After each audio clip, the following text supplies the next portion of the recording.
अस्सलाम वालेकुम। न्यू नात मनकबत सुनने के लिए हमारे यूट्यूब चैनल रिजवान तारिया ऑफिशियल को सब्सक्राइब करें और बेल आइकन को प्रेस करें ताकि हर मजीद आने वाली न्यू वीडियो की नोटिफिकेशन आप तक पहुंचती रहे। असां ते नजर तुझे सदके अल्लाह प्याता, असां ते नजर तुझे सदके अल्लाह प्याता, मिठा अरबी खायूं खुशते तुझे दरता पिनो प्याता, मिठा अरबी खायूं खुशते तुझे दरता पिनो प्याता, असां ते नजर तुझे सदके अल्लाह प्याता, असां ते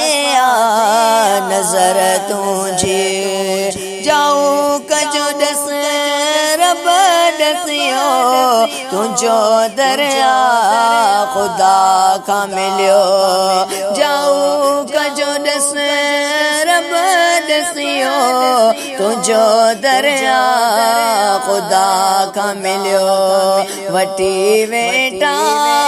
असी आयूं इन दर दे ॾिसूं प्याता, वटी वेटा असी आयूं इन दर दे ॾिसूं प्याता, असां ते नज़र तुझे सदके हलूं प्याता, असां ते नजर तुझे सदके हलूं प्याता,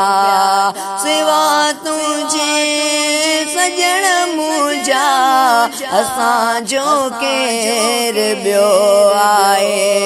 सिवा तुझे सजण मुंहिंजा असां जो केर ॿियो आहे, छपर तूं चाव असां जे लाइ ख़ाली झोलियूं भरियूं प्याता, छपर तूं चाव असां जे लाइ ख़ाली झोलियूं भरियूं प्याता, असां ते नजर तुझे सदके हलूं प्याता, असां ते नजर तुझे सदके हलूं प्याता, बुराई जेके उम्मत खातिर दुआओं से खुदा बुधियो, बुराई जेके उम्मत खातिर दुआओं से खुदा बुधियो, इन्हनि दुआउनि करे अॼु मुसीबत खां बचूं प्याता, इन्हनि दुआउनि करे अॼु मुसीबत खां बचूं प्याता, असां ते नजर तुझे सदके हलूं प्याता, असां ते